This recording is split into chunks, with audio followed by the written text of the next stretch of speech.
Sinpo Media Group menjadi official broadcaster penyelenggaraan Badminton Asia Championship 2024. Masyarakat tumpah ruah ke jalan dan rela mengantri demi bertemu Presiden Jokowi di istana.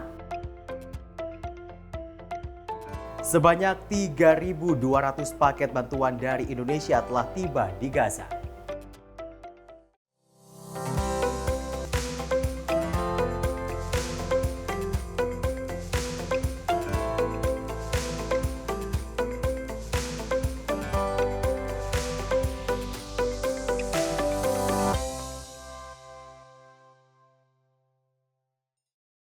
Assalamualaikum warahmatullahi wabarakatuh. Selamat pagi. Minal aizin wal faizin. Mohon maaf lahir dan batin. Di hari kedua Lebaran, akhirnya kita merasakan kemenangan seperti itu setelah kemarin kita menjalani ibadah puasa seperti itu selama kurang lebih 30 hari lamanya.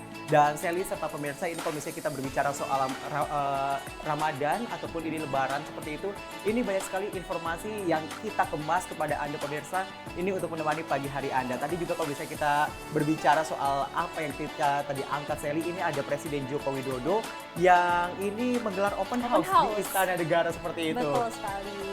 Kayaknya tuh kalau Pak Jokowi buka open house, kita kayak pengen datang nggak sih buat bertemu Pak Jokowi? Kemarin sempat datang nggak?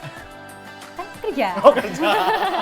Jadi tetap nyampein informasi hanya kepada melihat di pemirsa. YouTube saja. Oke, kalau misalnya kemarin juga saya lihat gitu kan dipantau dari akun sosial media lewat akun X seperti itu, ini banyak masyarakat yang akhirnya berbondong-bondong, bahkan ada yang sempat ricuh. Wow. Karena ini dia nggak mau menaati aturan, nggak mau berbaris, nggak mau ngantri. Ini nih yang lagi-lagi masyarakat Indonesia tuh kadang-kadang asal serobot aja gitu loh. Dan ternyata Syam, antrian pun sampai membuat jalannya macet hingga Juanda. Tadi saya juga sempat baca di internet, kemacetan itu sangat panjang sekali di sekitaran istana. Luar biasa sekali emang. Nah, kalau misalnya berbicara soal kemacetan, ini kalau misalnya di daerah di Cikampek, tepatnya di gerbang tol Cikampek, ada jurnalis kita juga yang udah standby dari beberapa hari yang lalu memantau kondisi arus lalu lintas di sana, yang mana kalau misalnya berbicara soal arus mudik memang sudah lewat.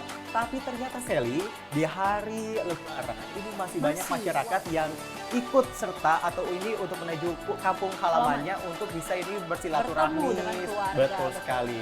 Dan tadi juga ada informasi sebanyak 3.200 ini bantuan dari Indonesia yang akhirnya berhasil diserahkan ke Gaza. Sudah sampai ternyata, alhamdulillah. Kita pun juga berharap bahwa untuk peperangan Gaza pun segera dihentikan. Gencatan senjata pun kita berharap untuk selesai juga ya, karena ironis sekali banyak sekali korban yang sudah meninggal akibat dari perang tersebut. Betul sekali, kita sayangkan sekali, kita juga ingin seperti itu ya. Akhirnya masyarakat Palestina juga tidak dibombardir kembali seperti itu, karena sudah ribuan atau bahkan puluhan ribu yang sudah meninggal dunia. Dan selain itu ada informasi ini yang cukup membanggakan untuk kita berdua, Sally, di mana Sinpo Media Group menjadi satu-satunya official broadcaster dari penyelenggaraan Badminton Asia Championship 2024, yang mana ini dari kemarin sudah diselenggarakan hingga tanggal 14 April 2024. Jadi ntar abis nonton Menyapa Pagi tetap stay di Sinpo TV dong. Memang pasti seru dong. Kita bisa melihat atlet-atlet kita untuk bersaing dengan negara yang lain. Semoga atlet kita bisa menang di pertandingan berikutnya. Betul, kalau misalnya kemarin kita melihat dari pertandingan Indonesia yang paling saya ingat ini pertandingan dari Antoni Sukaginting. Iya, saya sampai agak gimana tuh namanya gitu kan. Saking saya excitednya karena tanpa harus berlama-lama dia langsung dua babak aja tuh langsung menang gitu loh untuk meraih poinnya seperti itu. Dan tanpa berlama-lama lagi kita langsung saja mulai Inilah Menyapa Pagi selengkapnya bersama saya Syam Hakung dan rekan saya Sally Siregar. Inilah Menyapa Pagi.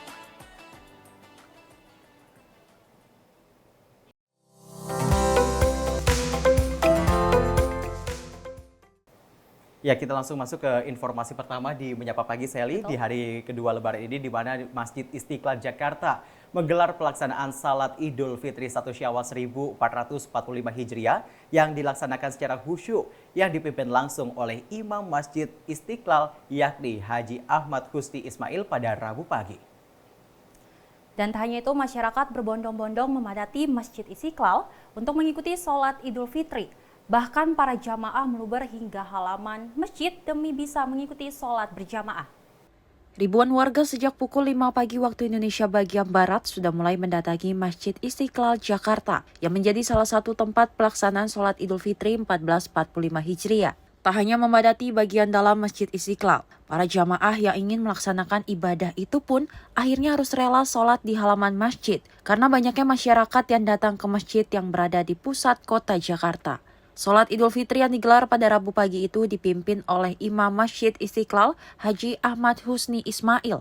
Sementara itu yang bertugas menjadi khatib ialah Rais Pengurus Besar Nahdlatul Ulama atau PBNU Kiai Abdallah Bashir. Diketahui hadirnya sosok Presiden Republik Indonesia Joko Widodo menjadi salah satu unsur banyaknya masyarakat datang ke Masjid Istiqlal untuk beribadah bersama dengan sang kepala negara. Sebelumnya Menteri Agama Yakut Kholil Qomas dalam konferensi pers penetapan 1 Syawal 1445 Hijriah menyatakan bahwa Hari Raya Idul Fitri jatuh pada Rabu 10 April 2024. Laporan hilal yang terlihat disepakati bahwa 1 Syawal tahun 1445 Hijriah jatuh pada hari Rabu tanggal 10 April 2024 Masehi. Demikian tadi kawan-kawan media sekalian hasil sidang isbat yang baru saja kita semua laksanakan dan kita sepakati, dan tentunya kita berharap dengan hasil isbat ini seluruh umat Islam di Indonesia dapat merayakan bersama-sama dengan penuh sukacita. Mudah-mudahan keputusan ini merupakan wujud kebersamaan umat Islam di seluruh Indonesia, baik dalam menjalankan ibadah maupun dalam bermusyawarah, bermufakat, bermasyarakat di dalam naungan tanah air yang sama. Tim Simpo TV melaporkan. Nah, kalau kita berbicara soal pelaksanaan sholat Idul Fitri di Masjid Istiqlal, ini jangan-jangan bukan karena ingin beribadah juga, karena ada Presiden Jokowi seperti itu. Tak hanya Presiden, juga ada Wapres Betul, ternyata. ada 2 menteri juga yang kemarin saya dengar bahwa itu melaksanakan ibadah sholat Idul Fitri 1445 Hijriah di Masjid Istiqlal. Bahkan juga sang istri Presiden Jokowi pun, Ibu Iriana juga ada di sana. Dan memang dari tahun Masjid Istiqlal selalu menjadi pusat untuk masyarakat mengikuti sholat jamaah ya Idul Fitri. Iya, luar betul biasa sekali. Itu jadi pusat dari pelaksanaan sholat Idul Fitri di Masjid Istiqlal Jakarta, karena memang kalau misalnya tadi Sally mengatakan bahwa ini sampai meluber seperti itu ke halaman Masjid Istiqlal. Kita ke informasi selanjutnya, masih terkait dengan Presiden Joko Widodo, di mana Presiden Republik Indonesia Joko Widodo dan Wakil Presiden Ma'ruf Amin melaksanakan ibadah sholat Idul Fitri di Masjid Istiqlal Jakarta pada Rabu pagi. Dan pelaksanaan sholat Idul Fitri itu sesuai dengan penetapan 1 Syawal 1445 Hijriah yang dilakukan oleh Kementerian Agama pada Selasa malam.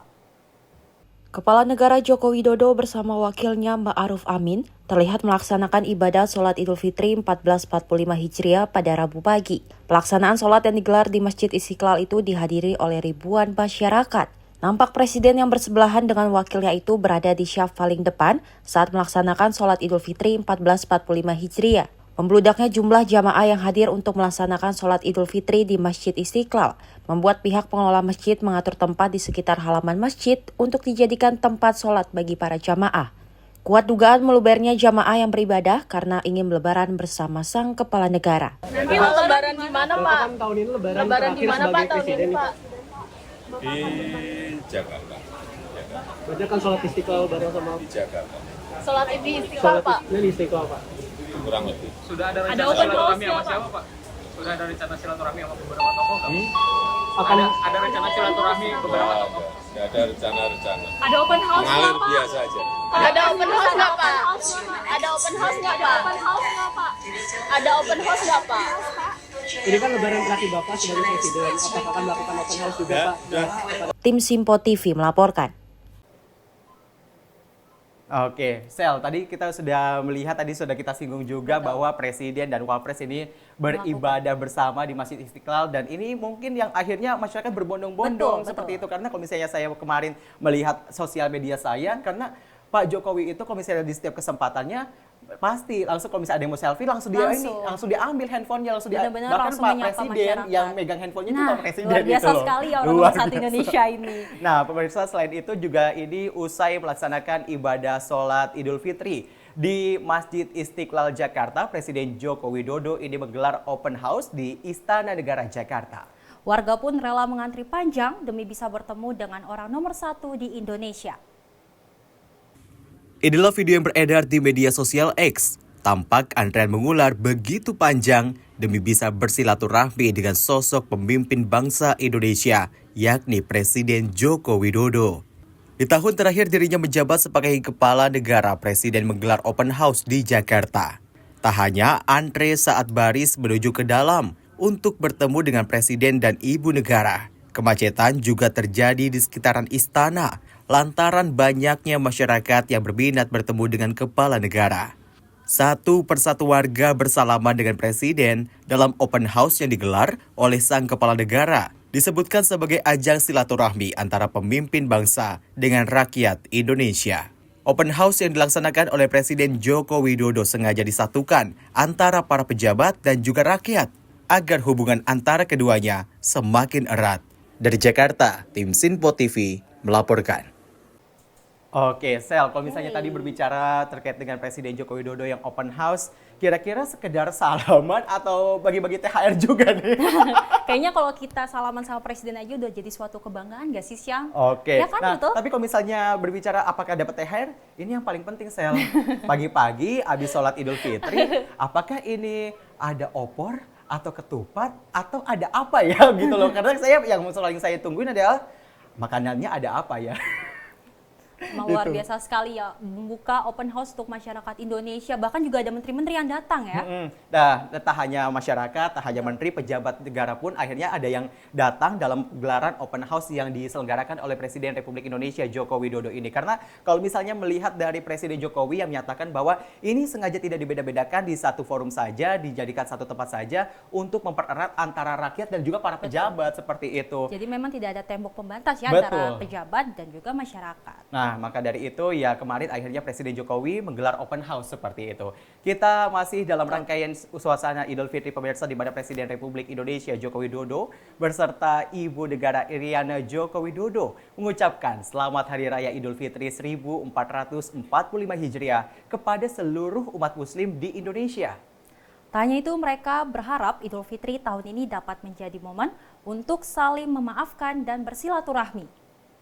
Ucapan selamat Idul Fitri 1445 Hijriah turut disampaikan oleh Presiden Joko Widodo dan Ibu Negara Iriana Joko Widodo.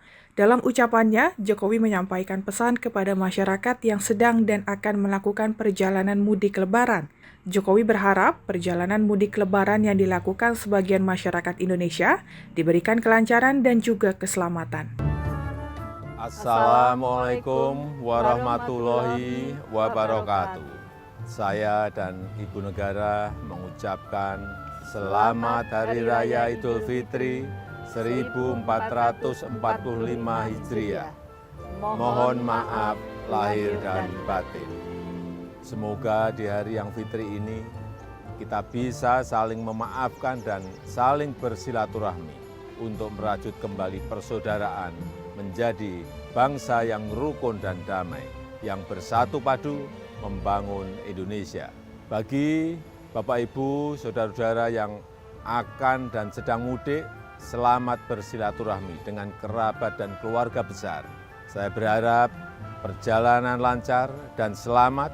Semoga Allah SWT melimpahkan keberkahannya dan senantiasa membimbing serta melindungi kita semuanya. Terima kasih.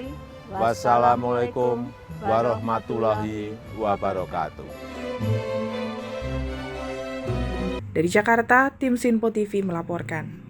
Ya Pak Jokowi dan Ibu Iriana, selamat Hari Raya Lebaran dari kita berdua. Minal aizin wal faizin ya dari faizin. kita berdua Betul. dan juga segenap kru kerabat kerja dari Sinpo Sinpo TV, TV. khususnya menyapa Menyapa pagi. pagi. Kapan-kapan bolehlah kita ya ke istana. Boleh dong, Siapa tahu iya kita ya. bisa wawancara, selain wawancara Iya. bisa nyobain makanan istana juga. Iya. Lagi-lagi saya ke makanan ya. lapar kayaknya pagi-pagi Masih ini pagi lapar soalnya ya. Sel kayak gitu. Nah, ada informasi juga selain Presiden dan juga istrinya, ada Wakil Presiden Republik Indonesia Kiai Haji Ma'ruf Amin yang mengucapkan selamat Hari Raya Idul Fitri 1445 Hijriah. Sang Wapres juga mengucapkan selamat atas kemenangan kepada umat Muslim Indonesia yang telah melaksanakan ibadah Ramadan dengan sepenuh hati dan kesungguhan. Assalamualaikum warahmatullahi wabarakatuh. Bismillah walhamdulillah wassalatu wassalamu ala rasulillah wa ala alihi wa sahbihi wa mawala.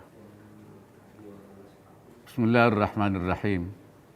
Allahu Akbar, Allahu Akbar, Allahu Akbar. La ilaha illallah, wallahu akbar, Allahu akbar, walillahil hamd. Kepada saudara-saudaraku umat Islam di tanah air dan di berbagai penjuru dunia, saya mengucapkan selamat Idul Fitri 1445 Hijriah. Selamat atas kemenangan setelah melaksanakan ibadah Ramadan dengan sepenuh hati dan kesungguhan. Semoga seluruh amal ibadah kita diterima oleh Allah Subhanahu wa Ta'ala. Pada hari yang fitri ini, saya mengajak kita semua untuk terus menghidupkan spirit Ramadan dalam diri dan kehidupan kita, yaitu semangat hidup yang penuh kasih dan murah hati, baik kepada sesama umat manusia maupun dengan lingkungan. Selain itu, nyalakan juga semangat untuk terus berubah, terus berkontribusi menciptakan perbaikan-perbaikan yang akan mendorong kemajuan. Bagi para pemudik, saya ucapkan selamat mudik. Semoga lancar dan tidak ada halangan apapun di perjalanan. Selamat berkumpul dengan keluarga, sanak saudara, dan kerabat di kampung halaman. Terakhir, saya mengajak untuk doakan saudara-saudara kita yang tidak dapat merayakan Idul Fitri dalam keadaan damai dan aman. Sekali lagi, selamat Hari Raya Idul Fitri 1445 Hijriah. Minal aidin wal faizin, kulla amin wa antum bi khair. Taqabbalallahu minna wa minkum wa taqabbal ya karim. Mohon maaf lahir dan batin. Wassalamualaikum warahmatullahi wabarakatuh. Nah, Sally dan juga pemirsa, kalau berbicara soal Lebaran seperti itu, ini menjadi ajang ataupun momen bagi umat Muslim karena setelah kita bisa dibilang ini menahan lapar selama 1 bulan. Bukan sebulan gak makan ya maksudnya, tapi maksudnya selama sebulan kita berpuasa, tentunya selama itu juga kita menantikan yang namanya kemenangan seperti itu, dan akhirnya Wakil Presiden Ma'ruf Amin juga tadi menyatakan akhirnya kita tiba seperti itu di kemenangan ini sendiri. Semoga di hari kemenangan ini kita bisa menjadi lebih baik lagi dan berkah selalu ada untuk kita semua ya. Amin. Itu dia yang kita harapkan bersama, selain amplop THR. Memang sudah habis THR-nya Syam? Cuma lewat doang. Sama. Oh, sama. Baik. Kita ke informasi selanjutnya, Sally, di mana Kapolri Jenderal Polisi Listio Sigit Prabowo mengucapkan selamat Hari Raya Idul Fitri 1445 Hijriah. Kapolri juga mengatakan bahwa Lebaran sebagai momen kekuatan dan kebersamaan dalam membangun bangsa. Idul Fitri bermakna kembalinya fitrah umat manusia menuju kesucian. Allahu Akbar walillahil hamd. Dalam perbedaan, tercipta indahnya toleransi yang semakin mempererat kesatuan. Saling mengisi guna menatap masa depan.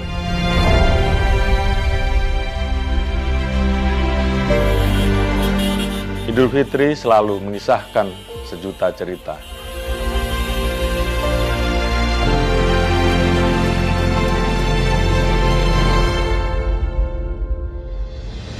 Setelah sebulan lamanya berbagi kebaikan, menahan segala nafsu. Saatnya menyusuri jalan menuju kampung halaman.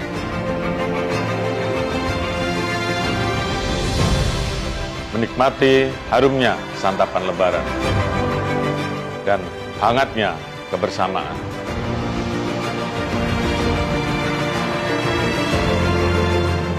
Polri akan selalu hadir mengawal dan melayani bangsa ini.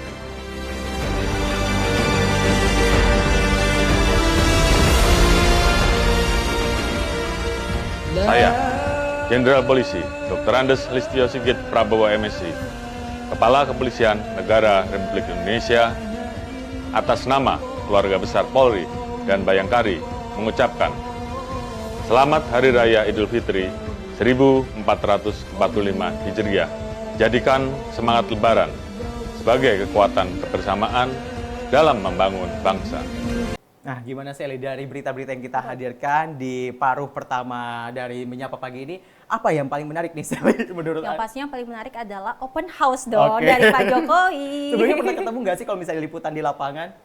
Kalau Sally sendiri? Belum sih sama Belum Pak pernah. Jokowi belum pernah. Kalau saya sendiri Syam pernah. sendiri? Pernah. Wah, Saya 2 gimana? kali waktu pas saya liputan pemilu waktu itu di 14 Februari di TPS Gambir, Pak Jokowi barangkali ingat saya paling depan Pak waktu itu nodongin mic Hai, Pak Jokowi, gitu. dengan cube mic saya yang sebelumnya di TV sebelumnya seperti itu, dan waktu itu juga saya pernah nge-MC dan tiba-tiba itu ada RI1 itu, dan saya waktu itu melobi ke Pas Pampres supaya bisa foto dan hoki saya terpakai akhirnya. Alhamdulillah. Semoga hokinya Syam bisa jadi Nurun hoki. juga ya. Amin. Dan tentunya beragam informasi seputar Lebaran juga masih akan hadir sesaat lagi. Tentunya tetaplah bersama kami di Menyapa Pagi. Sinpo TV.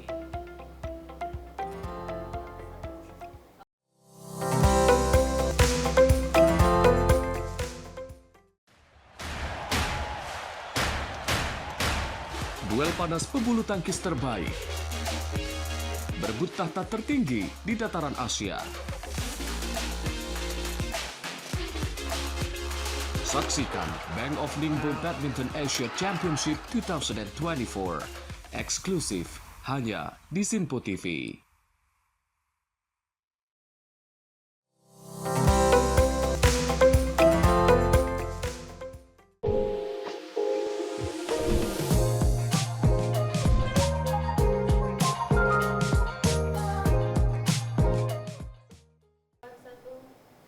Selamat pagi pemirsa Sinpo TV.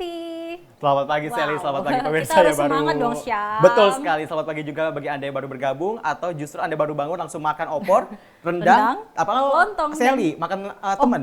Oh tidak dong. Oh, pasti makan opor, rendang, ketupat, dan semua menu-menu lebaran. Oke, kalau misalnya di rumah saya sih biasa karena kan saya ada keturunan dari Bone Makassar. Biasanya saya bukan ketupat Sel, Apa tuh? ada tuh namanya buras. Pernah Buras? dengar gak sih? Nggak pernah, baru ini? Ada Apa namanya itu? buras. Mungkin saya nanti ajak Sally ya. Boleh. Makan nanti. Ke Makassar. Nggak ke Makassar juga, kejauhan, ada di Jakarta. Nah, sebelumnya kita akan menghadirkan informasi terkait dengan ini tadi kalau misalnya kita berbicara di segmen pertama ataupun di paruh pertama ini terkait dengan Presiden Joko Widodo, ada Kapolri, ada Wapres seperti itu. Nah, ini juga ada informasi terkait dengan arus mudik Lebaran 2024. Kita akan menghadirkan kepada Anda langsung dari gerbang tol Cikatama, Sally. Nah, selain itu juga kita nanti akan menghadirkan informasi terkait dengan ini bukan calon, ini udah wakil presiden terpilih seperti ya. itu. Sampai belibet saya Yang ngomongnya. akan disahkan di tanggal di 20 Oktober 2024. Betul, 2024. Berarti tinggal ya menghitung bulan lagi kita akan berganti kepemimpinan antara presiden dan juga wakil presiden untuk periode 2024 ke 2029 seperti itu. Betul. Nah, terkait dengan informasi ini kita akan menyajikan terkait dengan ini adalah Gibran Rakabuming Raka ataupun wakil presiden terpilih periode 2024 hingga 2029 yang juga ini menggelar open house Sally di kantornya seperti itu, di rumah dinasnya di Loji Gandrung Solo, Jawa Tengah. Dan momen open house ini menjadi momen terakhir Gibran sebagai wali kota Solo, dan masa jabatannya sebagai wali kota Solo akan berakhir di tahun ini. Nah iya, itu sebelum dilantik menjadi wakil presiden. Betul. Kita simak informasinya berikut ini. Ribuan warga Solo antusias mengikuti gelar Gria, yakni open house yang diadakan Wali Kota Solo Gibran Rakabuming Raka di halaman rumah dinas Wali Kota Solo atau Loji Gandrung pada Rabu pagi. Didampingi istrinya, Selvi Ananda, Gibran tampak menyambut hangat warga Solo yang datang dengan bersalaman dan membagikan uang fitrah kepada anak-anak yang datang. Momen open house ini merupakan momen kedua bagi Gibran selama menjabat sebagai wali kota Solo, sekaligus momen pertama setelah dirinya terpilih menjadi Wakil Presiden Republik Indonesia periode 2024 hingga 2029. Open house tahun ini juga diklaim lebih ramai dibanding dengan tahun sebelumnya, lantaran antrean warga Solo yang ingin mengikuti open house bersama Gibran kali ini tampak mengular hingga keluar pagar Loji Gandrung. Dari Solo, Jawa Tengah, tim Sinpo TV melaporkan. Nah, Sally gimana? Udah ada open house di Jakarta oleh presiden yang masa jabatannya akan berakhir. Ada juga yang akan dilantik yaitu wakil presiden. kalau misalnya ngelihat tahta keturunannya ini anaknya Pak Anaknya Jokowi Pak seperti Jokowi, itu. betul. Ini akan berakhir masa jabatannya sebagai wali kota Solo di tahun ini seperti itu ya. Dan akan dilantik jadi Wakil Presiden Indonesia di tanggal 20 Oktober 2024. Betul sekali. Nah, selanjutnya ada informasi apa, Shelly? Baik, di hari kedua Idul Fitri 1445 Hijriah masih dimanfaatkan masyarakat untuk berpergian mengunjungi sanak saudara mereka. Dan untuk mengetahui kondisi arus lalu lintas di gerbang tol Cikatama, berikut kita sudah terhubung dengan jurnalis Info TV, ada Fahrizal di sana. Fahrizal, bagaimana situasi di gerbang tol Cikatama saat ini? Ya baik pemirsa, hari ini kita sudah memasuki hari Lebaran Idul Fitri 1445 Hijriah, di mana setelah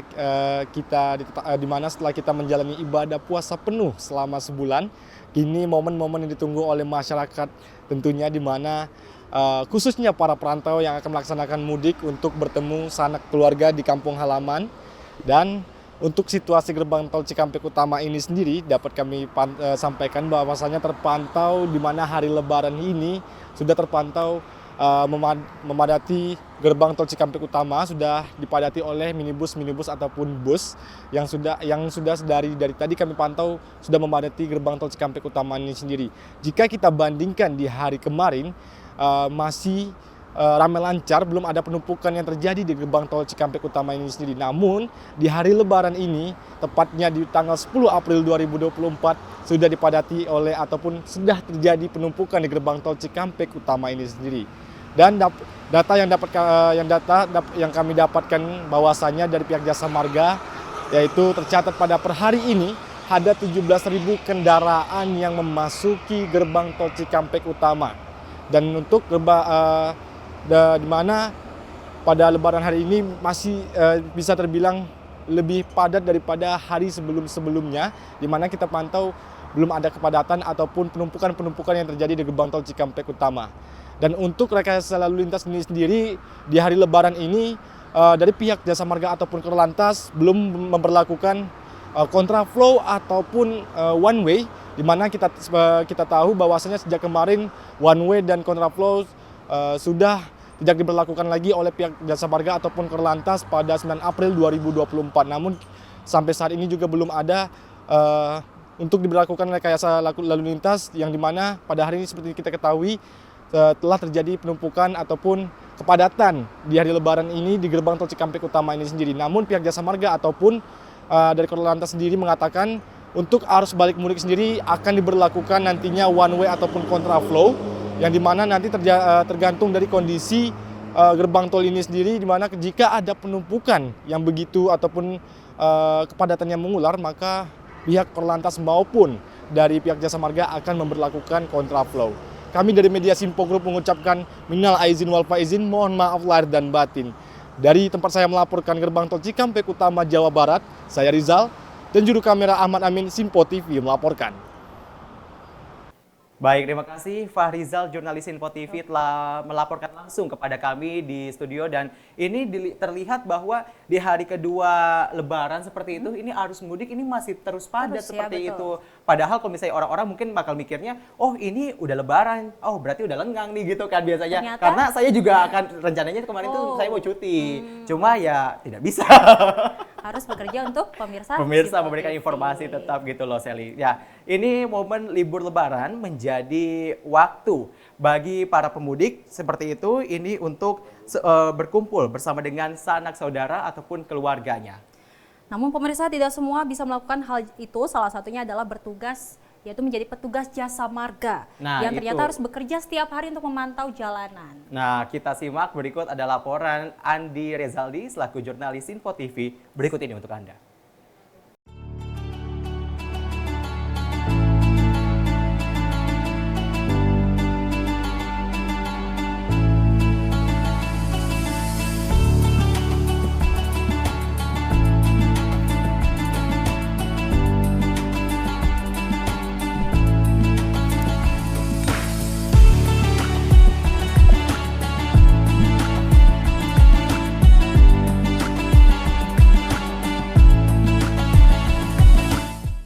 Halo pemirsa Simpo TV, selamat Hari Raya Idul Fitri 1445 Hijriah bagi Anda yang sedang menjalankan Hari Raya Kemenangan bersama dengan keluarganya. Namun momen Lebaran Ini biasanya para masyarakat berkumpul bersama keluarga untuk menghabiskan waktu libur lebarannya bersama untuk sekedar berlibur, kemudian juga meminta maaf untuk saling memaafkan. Namun ini semua tidak bisa dilakukan oleh semua orang. Banyak beberapa profesi yang harus untuk menjalankan tugasnya sebagai, bisa dibilang sebagai abdi negara untuk melayani masyarakat. Salah satunya ini adalah karyawan yang ada di gerbang tol Trans Jawa Tol. Ini tetap masuk kerja di hari H libur lebaran ini. Dan untuk itu saya akan mengajak pemirsa sekalian untuk melihat bagaimana aktivitas dari karyawan Jasa Marga tepatnya untuk memantau gerbang tol Cikampek Utama. Dan untuk itu saya akan dibantu untuk memantau kinerja karyawan ini bersama Kepala Shift dari kantor Jasa Marga Trans Jawa Tol bersama Bapak Yudianto. Selamat siang, Pak. Selamat siang, Pak Andi. Ya, Pak Yudianto, ini hari H Lebaran masih terus bekerja karyawannya. Ini Bapak melihatnya bagaimana, Pak? Ya, ini kita, Pak Andi, untuk Lebaran dari H-7 nanti sampai H+7. Ya, tugas kita adalah melayani masyarakat yang ingin mudik. Ya, masih yang ingin mudik, kita menyediakan jalan tol yang aman, nyaman, dan untuk memastikan keselamatan sampai tujuan di kampung halaman, Pak Andi. Demikian, Pak Andi. Siap, Pak Yudianto ini kan sudah menunjukkan waktu siang. Tadi Pak Yudianto sempat sholat Idul Fitri dulu kan nih, Pak? Ya. Untuk aturan perusahaan, untuk hari pertama itu shift 1 masuknya jam 9 pagi. 9 pagi dengan tujuan untuk memberi kesempatan yang petugas shift 1 untuk bisa menjalankan sholat id bersama keluarga, ya, mungkin bersama lingkungan di tempatnya tinggalnya masing-masing. Demikian, nanti setengah jam 9 masuk, nah jam yang shift 3-nya pulangnya jam 9, Pak Andi. Demikian. Oke, Bapak Yudianto mungkin bisa menemani saya untuk masuk nih. Untuk kita lihat nih, karyawan Jasa Marga nih kerjanya ngapain aja sih selama hari H libur lebaran. Untuk mungkin juru kamera Rona Bayu bisa memantau kita masuk ke dalam. Silakan Bapak Yudianto.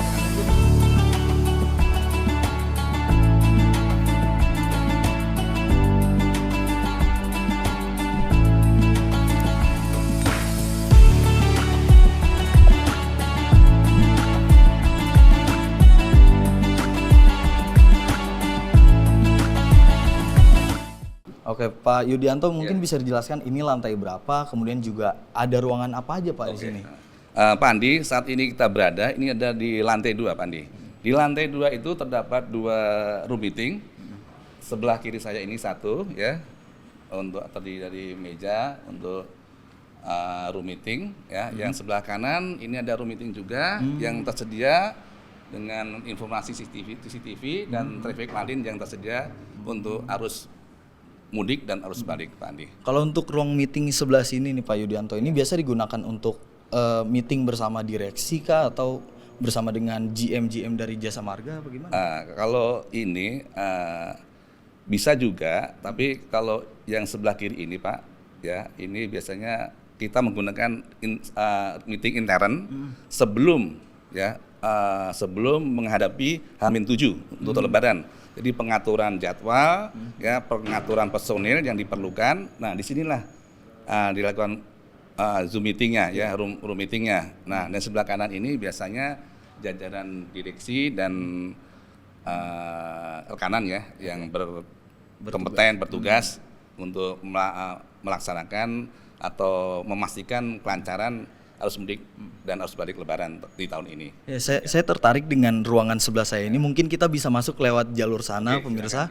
Ya, Pak Yudianto, ini menariknya adalah ini ada CCTV. Ini nanti Pak Yudianto bisa menjelaskan ini CCTV dari apa aja, kemudian juga yang bertugas ini sebagai apa aja, Pak Yudianto. Boleh juru kamera Rona Bayu bisa kita lihat di sini. Ya, dari Jakarta, dari ujung Jakarta, ya, sampai Surabaya. Yang Surabaya. Nah, di sini semua ada.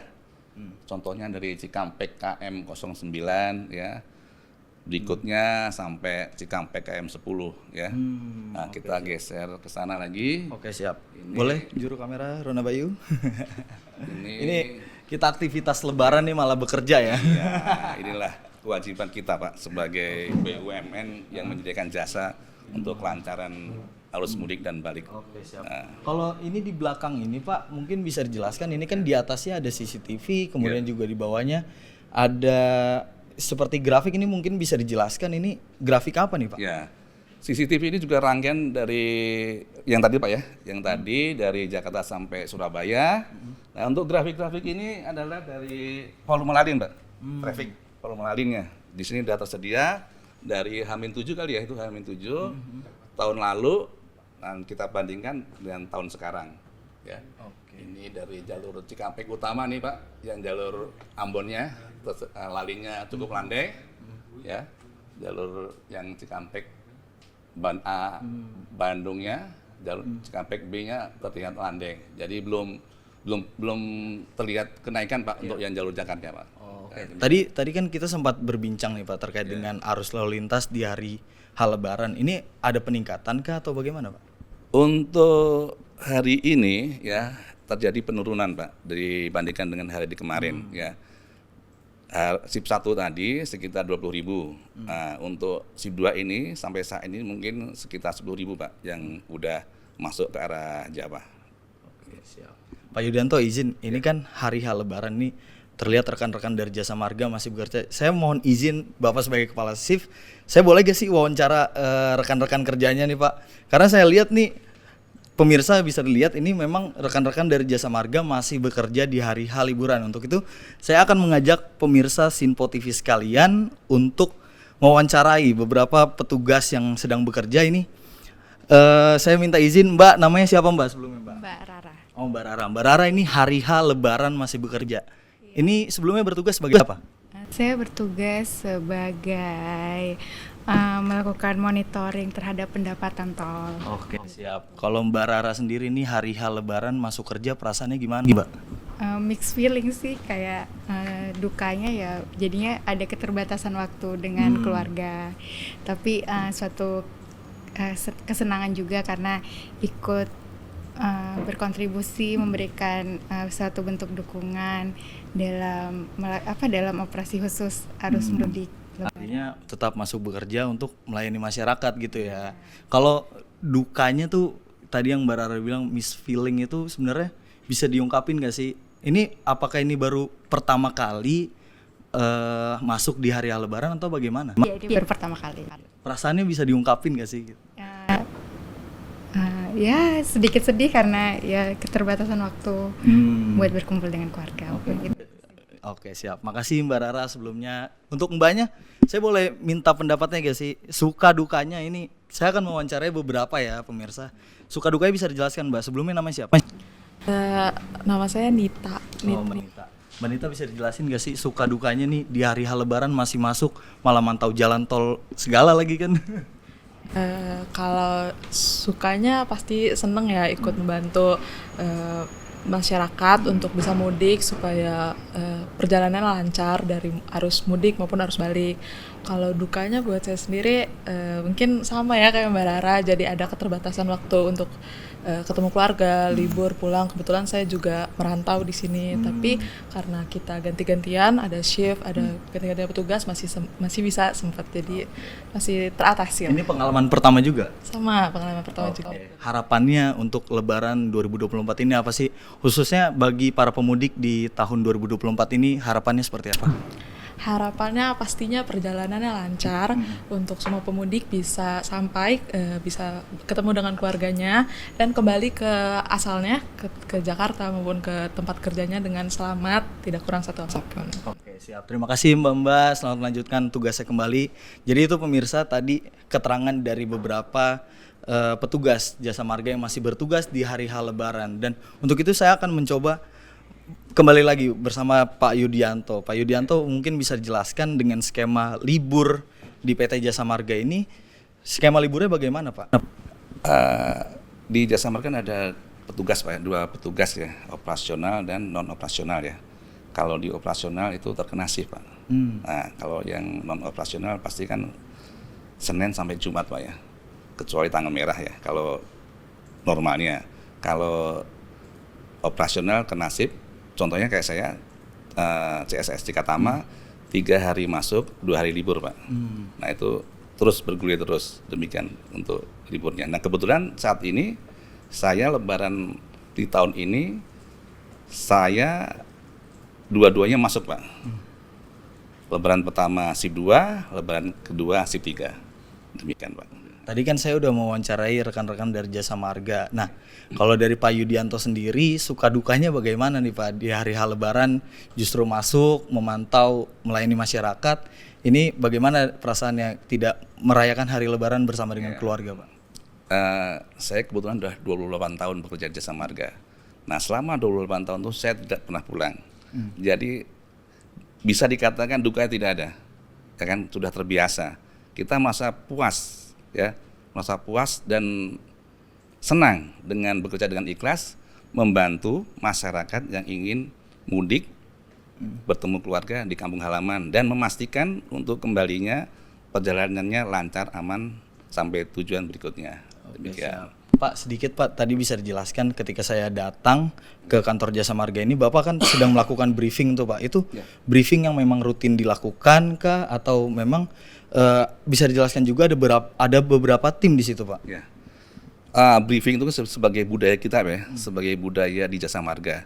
Setiap mau beraktivitas kita selalu melakukan briefing. Dalam briefing itu kita jelaskan tata nilai akhlak Pak, kita jelaskan dari awal sampai akhir tata nilai akhlak, kemudian kita jelaskan SOP-nya gimana dan kita jelaskan kondisi di lapangan yang harus dihadapi oleh teman-teman di lapangan. Oke, siap. Terima kasih Pak Yudianto atas waktunya. Mungkin selamat kembali menjalankan tugasnya kembali dan mohon maaf jika ada salah-salah kata. Ini dalam momen waktu Lebaran saya ingin meminta maaf juga nih jika selama tim media Sinpo TV meliput di Jasa Marga kalau ada kesalahan kami mohon maaf ya Pak ya. Selamat menjalankan tugas kembali Pak Yudianto. Terima kasih Pak. Jadi itu pemirsa sedikit keluh kesah dari beberapa petugas yang masih bekerja di hari libur Lebaran ini. Mereka masih memantau jalannya arus lalu lintas, kemudian juga masih harus bekerja sebagaimana mestinya untuk melayani masyarakat agar para pemudik di tahun 2024 ini berjalan dengan semestinya, aman sampai dengan kota tujuannya. Ini masih terus dilakukan oleh pihak PT Jasa Marga untuk memastikan keamanan dari para pemudik untuk sampai ke kota tujuannya. Untuk itu sementara yang bisa saya informasikan dari Cikampek Utama, Andi Rezaldi, Rona Bayu, Sinpo TV melaporkan.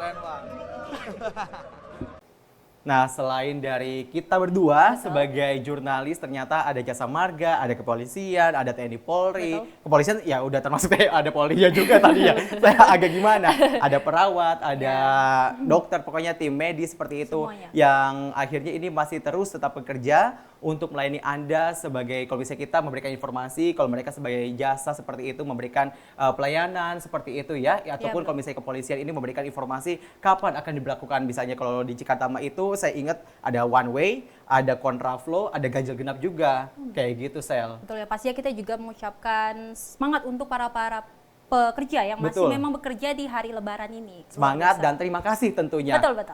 Di sana macet, diurai kepadatannya. Walaupun kalau misalnya kata Presiden Jokowi ini beberapa waktu lalu ini ada statement bahwa ini kalau arus mudik tahun 2024 ini cukup kondusif dan juga aman. Meskipun ada di titik lain ini yang menjadi pusat perhatian Presiden Jokowi dan juga Menteri Perhubungan Budi Karya Sumadi yang menekankan bahwa arus mudik di Pelabuhan Merak Banten ini membludak, bahkan kemacetannya ini mencapai belasan kilometer dan ini tertahan bahkan hingga 10 jam, Sally. Wow, berarti Ini bukan karena manajemen yang buruk, tapi karena masyarakat yang belum membeli tiket, belum memesan tiket, akhirnya memaksakan diri untuk pulang ke kampung halamannya untuk berangkat dari Pelabuhan Merak ke Pelabuhan Bakauheni Lampung. Padahal seharusnya bisa mempersiapkan jauh-jauh hari ya, Syam, biar tidak Betul terjadi sekali. seperti ini. Jadinya kan mereka juga yang jadi dirugikan. Sampai 10 jam luar biasa sekali itu.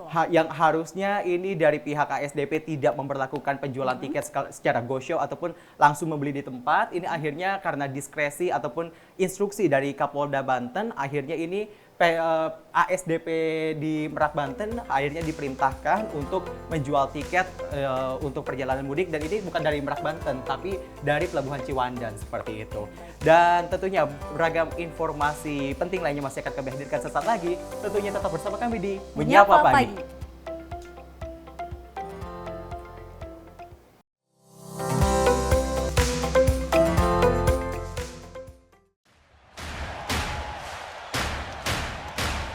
Duel panas pebulu tangkis terbaik. Berebut tahta tertinggi di dataran Asia. Saksikan Bank of Ningbo Badminton Asia Championship 2024. Eksklusif hanya di Sinpo TV.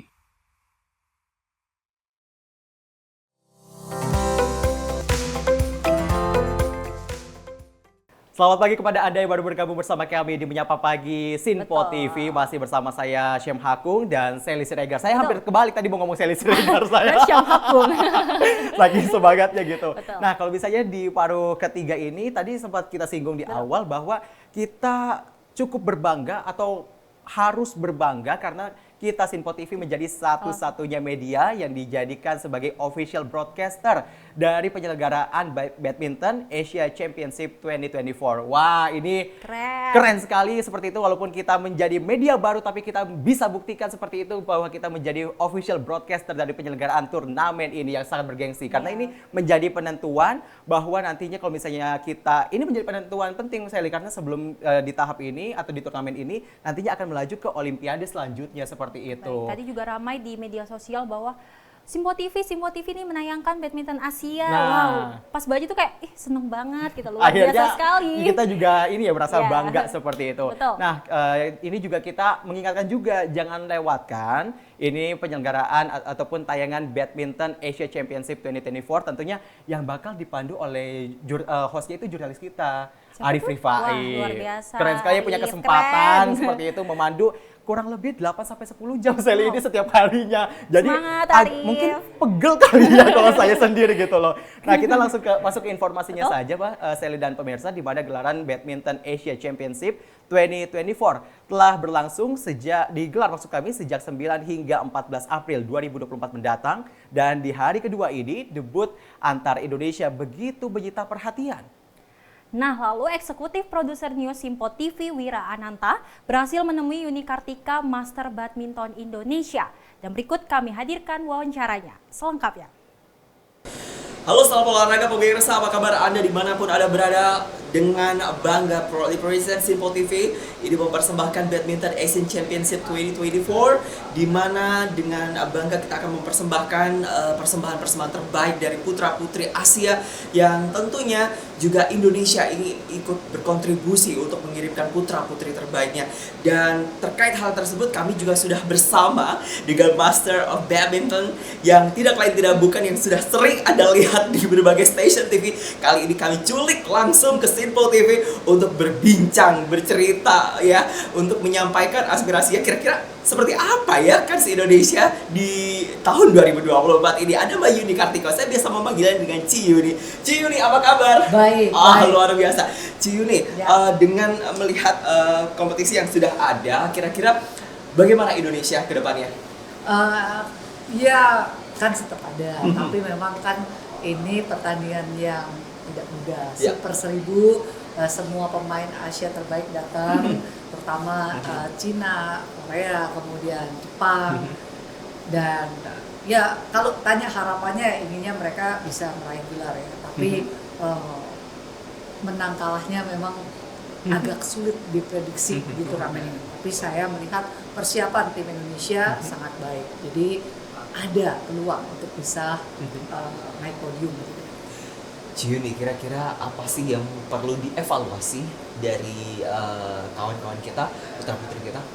Ya, kalau untuk yang baru saja bertanding, tadi ada Lani Ripka, saya rasa memang di atas kertas juga belum unggul dalam head to head ya, dan tadi sudah memberikan permainan yang terbaik. Ya, evaluasinya tentu harus bisa menambah kualitas, memperbaiki penampilan. Yang disayangkan juga tadi Bagas Fikri yang kita tahu sebenarnya punya peluang untuk ke Olimpiade ya, tapi tadi harus kalah dari pasangan Thailand, Supak Dongkong dan Kitty Dupong Kedren. Sangat disayangkan, tapi susah sih memang ya untuk bagaimana melihat permainan dalam waktu-waktu sekarang. Mereka sangat tegang, mereka sangat ingin timnya ini bisa atau mereka bisa lolos ke Olimpiade, tapi itulah Olimpiade sangat sulit untuk bisa masuk ke sana. Jadi persaingannya sengit, ketegangan juga tinggi, stres dari pemain juga sangat tinggi ya. Jadi menang dan kalah beneran sulit untuk diprediksi. Tapi saya berharap yang terbaik untuk Indonesia. Benoh Pita untuk sementara masih maju ke babak 16 sejauh ini sangat positif, karena dari ganda campuran kita berharap ada satu wakil juga ke Olimpiade. Oke. Kalau juga kita lihat kira-kira dengan kondisi seperti ini, kan kita masih melihat peluang nih, kira-kira apa yang juga perlu diketahui oleh masyarakat, pemirsa, khususnya para fanbase, para pecinta badminton di tanah air? Iya, ini turnamen terakhir untuk kualifikasi ke Olimpiade. Persiapan tim Indonesia menurut saya sudah sangat maksimal. Tur mereka di Eropa juga sangat baik hasilnya, modal yang baik, kepercayaan diri yang sangat baik untuk tim Indonesia berlaga di turnamen ini. Hanya memang kalau kemarin turnya di Eropa, ini pindah ke Asia, iklimnya berbeda, suasananya berbeda, permainan juga di China, dan kita melihat wakil-wakil dari semua negara di Asia turun di sini. Jadi boleh dibilang tidak ada yang bermain ya, tidak ada pemain yang tidak hadir, rata-rata mereka main di sini. Jadi ya kita lihat saja, semoga yang terbaik untuk tim Indonesia. Ciyuni, dengan kita lihat ya, dengan formasi yang sudah ada, kira-kira lawan yang paling menjadi teror ibaratnya seperti itu untuk Indonesia ini siapa sih, Ciyuni? Iya, di setiap sektor kita punya lawan-lawan yang berat ya. Kalau boleh bilang ya pasti China yang mendominasi, makanya dia juga tuan rumah di turnamen ini. Kemudian Jepang juga menjadi ancaman, Korea di sektor tunggal putri, di sektor ganda putri mereka juga sangat kuat, di ganda campuran juga sangat baik. Kalau boleh dibilang ya negara-negara ini yang menjadi ancaman bagi Indonesia, tapi Indonesia juga bisa menjadi ancaman untuk negara lain kan gitu ya.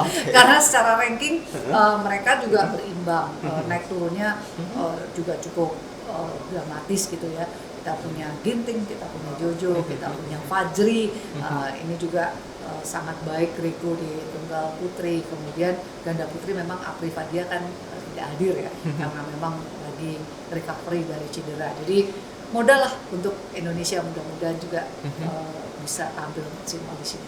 Oke, target tahun 2024 ini dengan kondisi yang seperti ini, Ciyuni, kira-kira seperti apa?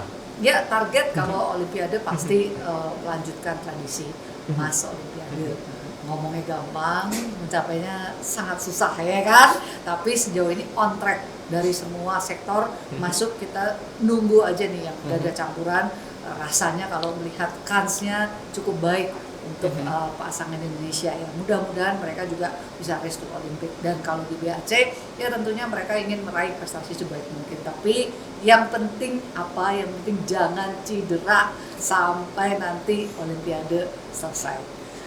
Peluang apa yang harus dimaksimalkan oleh para pemain-pemain kita, Ciyuni, di tahun 2024 ini? Karena tentu kalau kita bicara setiap tahun kan pasti akan ada evaluasi. Nah, peluang apa yang perlu dimaksimalkan agar kita paling tidak bisa mengimbangi itu pemain-pemain Asia lainnya? Ya, kalau sekarang kan dengan adanya tim ad hoc ya di PBSI, tim ad hoc Olimpiade ini memang menyoroti dari berbagai sektor, ya mungkin dari faktor psikologi, dari faktor sport science, dari faktor fisik, dari faktor pendukung gizi gitu ya. Kita lebih fokus untuk melihat ke sana setiap atlet kebutuhannya berbeda, kekurangannya berbeda, kelebihannya juga berbeda. Ini yang terus kita pantau supaya mereka bisa kita tambahkan apa yang masih menjadi kekurangan mereka. Sedikit tapi bisa berdampak yang cukup banyak untuk permainan di lapangan, dan ini yang dilakukan oleh tim ad hoc sejauh ini cukup positif. Dan hasilnya dari Tour Eropa mulai ada gelar oleh Glenn kesini. Mudah-mudahan tren positif ini bisa kita lanjutkan terus ya sampai nanti di Olimpiade, dan juga recovery dari anak-anak, kemudian maintain untuk keadaan mereka secara fisik, tidur, makan dan lain-lain, ini semua diperhatikan setelah itu. Oke, Ciyuni, yang juga menjadi sorotan kami adalah ini adalah the first time Sinpo TV mempersembahkan acara BAC 2024. Apa nih Ci tanggapannya? Wah, tanggapannya seneng banget lah. Jadi BAC ini kan turnamen yang sangat penting bagi semua pemain. Kita pecinta bulu tangkis sangat menunggu untuk BAC ini bisa ditayangkan, ditonton, karena permainannya sangat baik, kualitasnya juga super 1000, kemudian juga ini turnamen yang merupakan race terakhir untuk Olimpiade. Jadi ya sangat positif, sangat baik, sangat mendukung perkembangan bulu tangkis Indonesia. Kalau bisa ya jangan BAC aja gitu kan ya.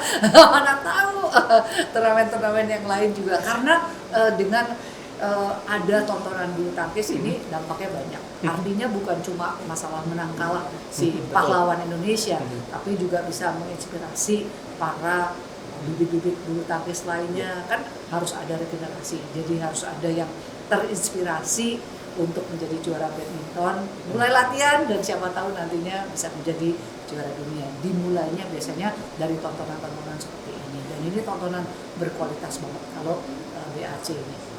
Ciyuni, pesan kepada para fanbase, kepada para pemirsa Sinpo TV yang saat ini sedang menyaksikan tayangan kita. Ya, kalau belum kenal gitu ya dengan Sinpo TV, ya dicari-cari supaya dapat channelnya, supaya ditonton dengan baik. Banyak loh yang agak bingung kemarin, apa nih Sinpo TV gitu kan. Tapi tayangan ini akan membuka wawasan yang baik lah ya, untuk mereka juga bisa netizen mengenal nih Sinpo TV seperti apa dan bagaimana untuk cara nonton tayangannya gitu, dan semoga bisa juga memberikan inspirasi yang positif untuk masyarakat Indonesia. Amin.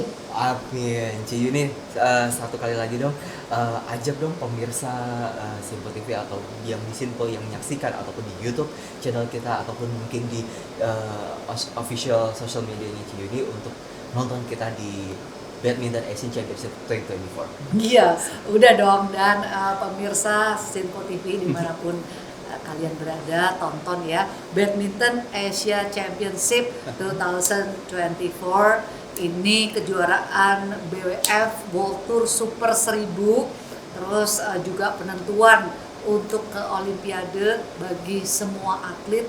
Kita fokus sama atlet Indonesia, mudah-mudahan mereka yang bertanding di sini ada 14 wakil Indonesia bisa maju ke babak selanjutnya, bisa menang, bisa banyak membawa gelar, bisa yang terbaik untuk Indonesia. Jangan lupa tonton di Sinpo TV dan juga YouTube channelnya Sinpo TV. Terima kasih Ciyuni Kartiko sudah berbagi bersama kita. Itu tadi pemirsa yang sudah disampaikan oleh Yuri Kartiko, Master of Badminton kita, yang juga sudah hadir di Sinpo TV untuk memberikan berbagai semangatnya. Semoga saja apa yang sudah disampaikan, diceritakan ini bisa memberikan semangat tersendiri, bukan hanya buat kita, para fanbase, para supporter dari badminton Indonesia, tetapi juga menumbuhkan semangat kebersamaan untuk menang dan kalah kita tetap mendukung Indonesia. Kembali ke kawan-kawan di studio. Saya agak iri dengan eksekutif produser saya bisa Mau wawancara juga. langsung karena sosok dari Yuni Kartika atau Mbak Yuni gitu kan, karena terpaut usianya lumayan gitu ya, saya jadi panggil Mbak aja gitu kan. Ini jadi apa ya, karena saya sudah melihatnya dari berbagai TV, kalau misalnya ada badminton pasti ada Mbak Yuni gitu loh. Itu kayak sosok panutan gitu loh, karena kayak kalau misalnya ada Mbak Yuni itu kayak tertarik banget gitu loh untuk nonton gitu loh Kalau Sally. Mbak Yuni lain kali kita gantian ya, boleh ke Syam, boleh ke Sally. Tapi ini kalau kemarin ini dipandunya langsung bersama jurnalis kita yang tadi sempat saya singgung, Mas Arif Rifai itu beruntung atau hoki ya. Saya lihat-lihat bahkan sampai akun Instagramnya Mas Arif Rifai ini sampai di fallback juga. Atau jangan-jangan minta di fallback. Mau. Nah, itu kayak apa ya, suatu penghargaan juga mungkin ya, karena ini menjadi suatu kesempatan dan lagi-lagi kita kalau misalnya berbicara soal penyelenggaraan Badminton Asia Championship 2024 ini menjadi ajang bergengsi seperti itu, turnamen bergengsi untuk nantinya kita bisa lanjut atau tidak, bisa masuk atau tidak di Olimpiade seperti itu. Dan pastinya kita di sini mendukung terus ya untuk atlet-atlet Indonesia untuk berjuang selalu demi membanggakan nama Indonesia. Betul sekali. Kalau misalnya kemarin dari hasil wawancaranya si Mas Wira seperti itu, atau Wira Ananta eksekutif produser kita. Nah ini Mbak Yuni ini ngomong gitu loh, kalau bisa badminton tuh jangan ngambil BAC 2024 doang, tapi turnamen lainnya juga harus ditayang di Sinpo dong. Ini mungkin jadi catatan untuk Pak Dirut kita juga ya, untuk menayangkan seperti itu. Dan tentunya beragam informasi penting lainnya masih akan kami hadirkan sesaat lagi. Tentunya tetaplah bersama kami di Menyapa Pagi.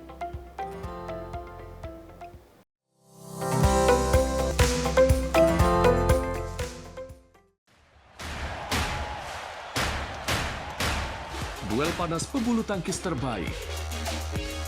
Berebut tahta tertinggi di dataran Asia.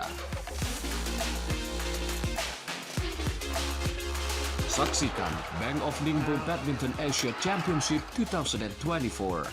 Eksklusif hanya di Sinpo TV.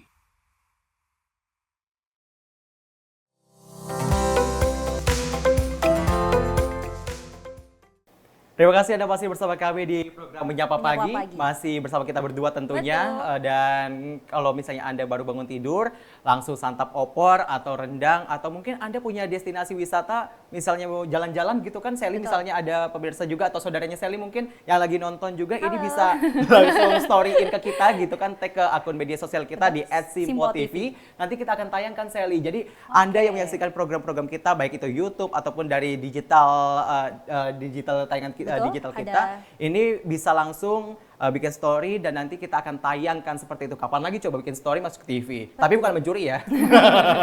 Karena kebiasaannya kan kalau misalnya ada yang viral-viral itu kebanyakan yang kayak gitu tuh, aksi-aksi pencurian. Iya, sayang sekali ya, memang di Lebaran ini ternyata banyak juga kejadian-kejadian tidak mengenakan, dari pencurian yang ternyata jadi korban juga banyak sekali ya. Iya, betul sekali. Dan ini juga kalau misalnya mudik Lebaran, ini yang harus diwaspadai untuk selalu mengecek colokan ataupun listrik itu. Stop kontak, betul sekali. Ini jangan sampai nanti korslet seperti itu sampai nanti akhirnya timbul kebakaran. Karena seperti yang ada informasi yang kita akan sampaikan, di mana ditinggal mudik oleh pemilik serta karyawannya ke kampung halaman sebuah gudang pengolahan kardus, serta sejumlah kendaraan sepeda motor ludes terbakar di kawasan Kalideres, Jakarta Barat. Belum diketahui pasti penyebab kebakaran yang juga merambat ke 3 rumah warga lainnya. Namun diduga api berasal dari korsleting listrik. MR usia 30 tahun, seorang wanita asal Pangandaran, Jawa Barat ditemukan sudah dalam kondisi meninggal dunia di lantai 3 kamar kontrakannya di Jalan Tanah Sereal, Tambora, Jakarta Barat. Korban pertama kali ditemukan oleh tetangganya yang curiga usai korban selama 2 hari tak terlihat keluar dari kamar kontrakannya. Saat ditemukan tidak ditemukan bekas luka atau tanda-tanda kekerasan apapun dari tubuh korban. Menurut keterangan pemilik kontrakan, sebelum korban ditemukan meninggal dunia oleh tetangganya, suami korban diketahui terlebih dahulu berpamitan untuk mudik ke wilayah Palembang, Sumatera Selatan. Selain itu, sang suami juga mengatakan kepadanya setelah sembuh korban nanti akan menyusul dirinya ke Palembang. Namun takdir berkata lain, di mana korban ditemukan dalam keadaan meninggal dunia. Jadi nggak tahu pas ketemu saya hari ini dari kamu sudah gitu. Oh gitu. Ini satu kerjaan apa gimana? Iya, satu kerjaan.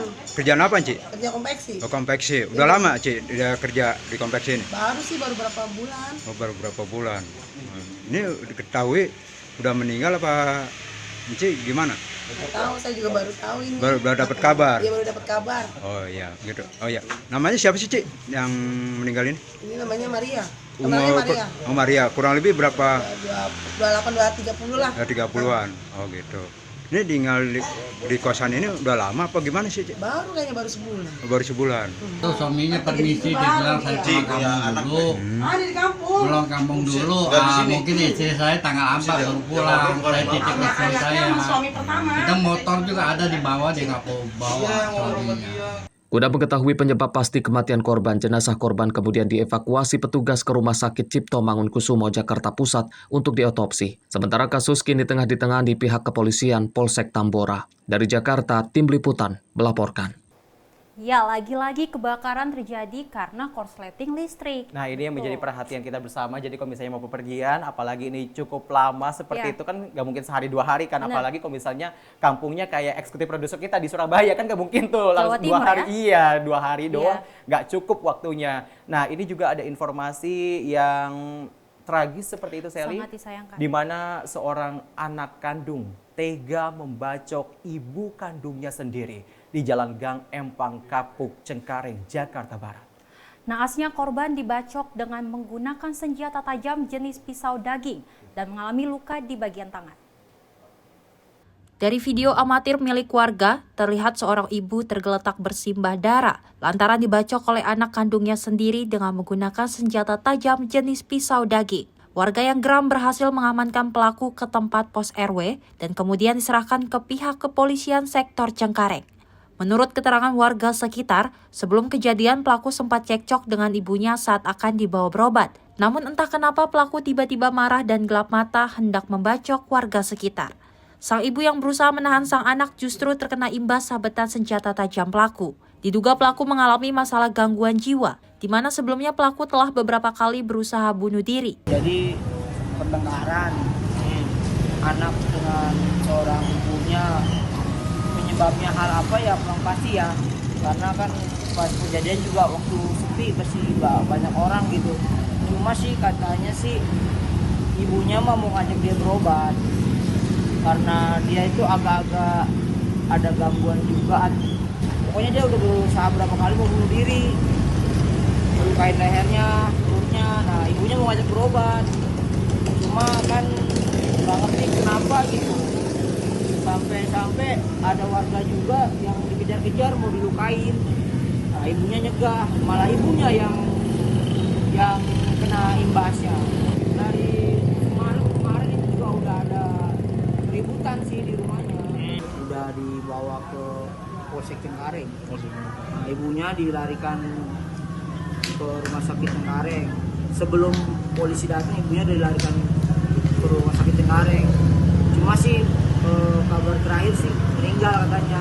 Kabar terakhir meninggal. Wah dia nggak jelas juga sih ya. Maksudnya nggak tahu pasti gitu karena jarang keluar juga. Maksudnya jarang, kalau dia kerja apa gimana saya nggak tahu pasti. Cuma emang dia mah jarang keluar. Kini pelaku masih mendapatkan perawatan medis di rumah sakit akibat diamuk massa. Sementara kasusnya telah ditangani unit reskrim Polsek Cengkareng. Dari Jakarta, tim Simpo TV melaporkan. Sangat disayangkan sekali dan semoga kejadian ini ataupun aksi serupa tidak terjadi kembali. Betul. Karena ini dilakukan oleh anak kandungnya sendiri seperti itu. Kalau misalnya emang ada masalah, diselesaikanlah secara kekeluargaan, jangan emosi. Dibicarakan baik-baik, mungkin ada jalan keluarnya begitu Syah. Jangan sampai ini karena emosi saat sampai akhirnya ini berujung masuk penjara seperti itu, apalagi di momen lebaran seperti ini. Kita ke informasi update terkait dengan kecelakaan di kilometer 58 di ruas jalan tol Jakarta Cikampek pemirsa, di mana 11 korban kecelakaan maut di kilometer 58 tol Jakarta Cikampek dipindahkan dari RSUD Karawang, Jawa Barat ke Rumah Sakit Polri Kramat Jati, Jakarta Timur. Pemindahan tersebut untuk mempercepat tim Disaster Victim Identification atau DVI mengidentifikasi para korban kecelakaan. Dengan menggunakan 6 unit ambulans, 11 jenazah korban kecelakaan maut di tol Jakarta Cikampek kilometer 58 dipindahkan dari ruang jenazah RSUD Karawang menuju Rumah Sakit Polri Kramat Jati, Jakarta. Pemindahan jenazah korban dari RSUD Karawang ke Rumah Sakit Polri ini bertujuan untuk mempercepat proses identifikasi korban. Hal ini berkaitan dengan minimnya fasilitas forensik yang dimiliki RSUD Karawang. Dari 11 jenazah ini, secara keseluruhan sudah memenuhi syarat identifikasi, baik secara post-mortem dan ante-mortem. Namun, untuk memastikan hasil yang utuh dan pasti, seluruh jenazah penanganannya harus dilakukan secara maksimal. Ada 6 kendaraan ambulan yang evakuasi korban KM 58 di Tol Japek. Yang dibawa berapa jenazah? Yang dibawa rencananya 11. 11 ya. Itu dibawa kemana Pak? Dibawa ke Rumah Sakit Keramat Jati, Polda Jakarta. Itu rencananya dibawa ke sana dalam apa? Mungkin penanganan lebih lanjut, karena lebih komprehensif pemeriksaannya, kemudian untuk hasil yang terbaik. Jadi penanganan ini harus memerlukan mungkin keahlian, peralatan dan sarana prasarana yang lengkap. Jadi harapannya penanganannya bisa lebih komprehensif dan lebih terpusat dan terkoordinasi. Lebih maksimal ya? Iya. Sementara satu dari 12 korban bernama Najwa Gifari, 22 tahun, dibawa ke rumah duka di Kampung Dalem, Dusun Puhun, RT 10 RW 03, Desa Mandapajaya, Kecamatan Cilebak, Kabupaten Kuningan, Jawa Barat. Dari Karawang, tim Sinpo TV melaporkan. Nah, kalau misalnya kita melihat dari kasus kecelakaan, kita dari segenap kru kerabat kerja Sinpo TV mengucapkan bela sungkawa sedalam-dalamnya atas musibah yang terjadi antara kecelakaan yang melibatkan 2 kendaraan mobil seperti itu dan juga minibus, dan juga ini sebuah bus seperti itu yang terlibat kecelakaan.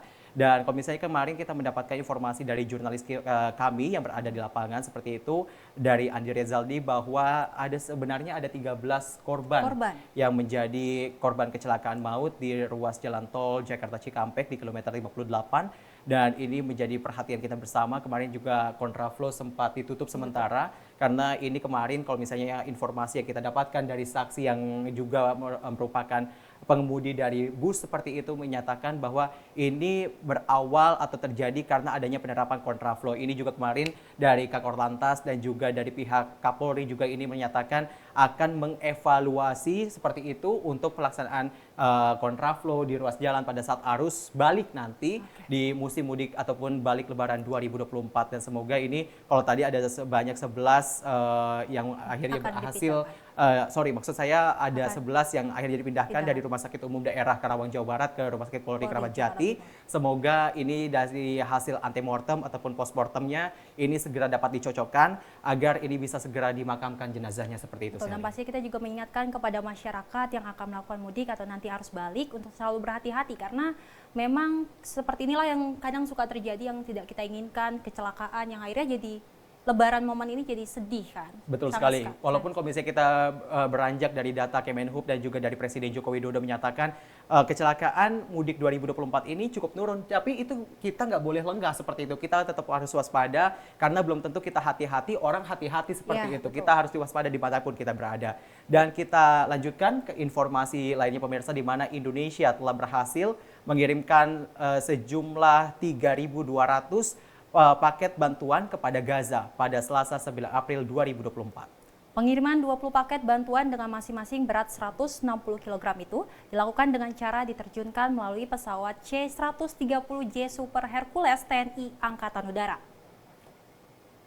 Kepala Biro Humas Sekretariat Jenderal Kementerian Pertahanan Brigjen TNI Adrian Sumanta menyampaikan bahwa pengiriman bantuan via udara dari pemerintah Indonesia untuk warga Palestina di Gaza merupakan bentuk kerjasama TNI Angkatan Udara dengan Angkatan Udara Yordania.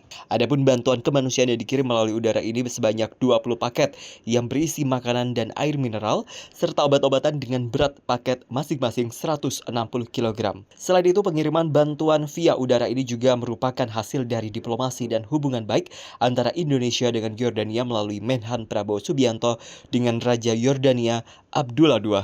Sebelumnya, bantuan logistik dari Indonesia untuk Gaza via udara ini diberangkatkan pada 29 Maret 2024. Pelepasan bantuan ini turut dihadiri oleh Panglima TNI Jenderal Agus Subianto dan Kasau Marsekal TNI Fajar Prasetyo di Apron Lanut Halim Perdana Kusuma.